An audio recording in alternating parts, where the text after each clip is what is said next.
Brian Rabel. I'm the U.S. Attorney for the Northern District of Texas. Thank you for coming. This week, 9 individuals, including well-known musical artists, kidnapped and robbed at gunpoint numerous victims at a music studio in Dallas, Texas. 8 of the 9 were arrested yesterday in Dallas, Memphis, and Nashville.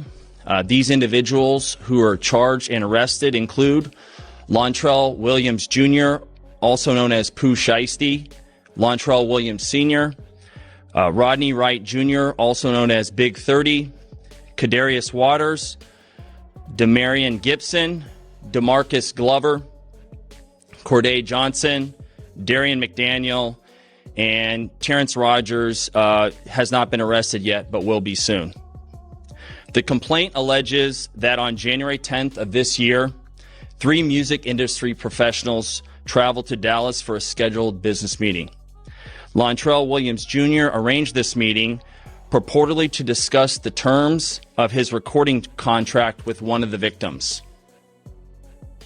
As alleged, once these 3 men were inside the recording studio, Williams Jr. and 8 co-conspirators, several of whom traveled from Memphis, Tennessee, executed a coordinated armed takeover. As alleged, Williams Jr. produced an AK-style pistol and forced one of the victims to sign a release from the recording contract at gunpoint. The remaining conspirators displayed firearms and robbed the other victims of Rolex watches, jewelry, cash, and other high-value items. One of the victims was actually choked by one of the defendants to the point of near unconsciousness. Defendant Wright barricaded the studio door with his body to prevent the victims from escaping. The ringleader of the conspiracy, Lontrell Williams Jr., was on home confinement at the time of the offense, as alleged, for a prior firearms conspiracy charge and conviction out of the Southern District of Florida. Towards the end of his prison sentence, he had been granted home detention. Part of the terms of his home detention were that he would not commit another federal offense or possess a firearm. His father, Lontrell Williams Sr., is alleged to have helped plan and execute the federal kidnapping as charged in the complaint. And as described further in the complaint, within hours of leaving the Dallas studio, a number of the defendants were on social media displaying some of the items that appeared to be the jewelry that had been robbed from the victims. The charging document outlines some of the evidence, just some, establishing the defendants' roles in the federal offense. This is as follows: electronic monitoring data placing Williams Jr. at the offense location, which would put him in violation of his home detention conditions.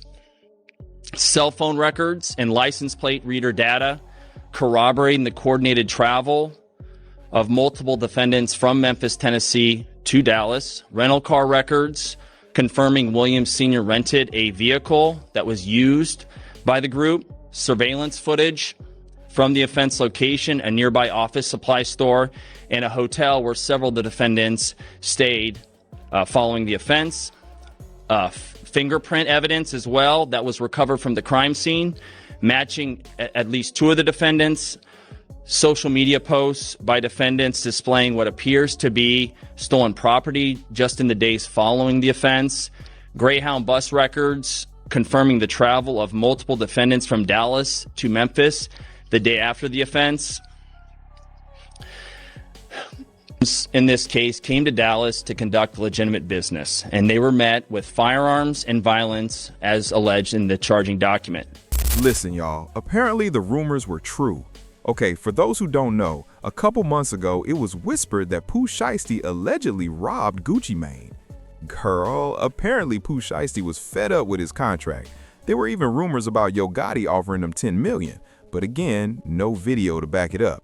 However, moments ago, it was confirmed that Pooh Shiesty, his dad Big 30, and several others held Gucci Mane hostage. Yep, at gunpoint, forcing him to sign paperwork to release himself. I'll drop the link in the description so you can see the paperwork in full, but this is wild. These rumors popped up months ago on social media, but now the reactions are insane. Apparently, Pooh Shiesty, frustrated, demanded to be released from 1017. Gucci Mane said no, and immediately Shiesty pulled out the AK. One thing led to another, and like I said, this whole situation is insane because after forcing Gucci to sign the paperwork on camera, they allegedly robbed him of his jewelry and more. Another guy even got choked out unconscious. Again, all the details are in the description link, but photos were released from the scene. This is shocking because Shiesty was on house arrest. I didn't want to believe he could be this reckless. How do you think you can get away with forcing Gucci to sign papers while guns are drawn? It doesn't work in business. And apparently, the others who robbed Gucci started flexing the jewelry on social media. Listen, this is crazy. Social media is devastated seeing Gucci caught slipping, but when you dig deeper, you realize this was a planned move.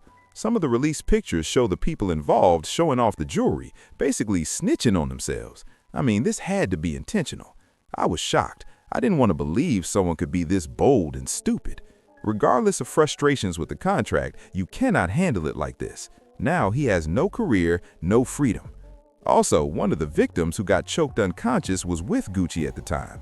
People have been talking about Gucci snitching on Pooh Shiesty and Big 30, but moments ago, Waka Flocka reacted, and this is what he said. "Y'all out your mind if you think I'm celebrating this situation. If we ain't on the same page, none of my business. Moving on." Moments later, 50 Cent, Mr. Petty himself, reacted to people calling Gucci a snitch for identifying Pooh Shiesty, Big 30, and others. He said, "Damn, I thought you was smoking on Pookie Low. Stay tuned for the next episode of Only in Atlanta." Now, a lot of people are still reacting to this wild drama involving Gucci Mane, Pooh Shiesty, Big 30, and the others. At first, I didn't want to believe it because Gucci gave Pooh his shot.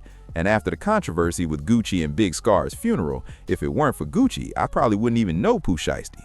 But now, after all these years locked up, he comes home, people are hyped to see him, and he throws it all away. He risked his freedom and ruined his career.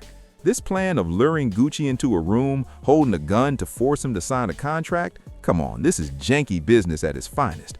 Whoever came up with this plan, y'all crazy. The only man giving him a shot and you rob him, force him to sign, then steal his jewelry? Come on.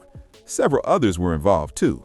I'm seeing people say Gucci is a snitch. Come on. The man was on house arrest. They have all the evidence. To think they could get away with this, wild.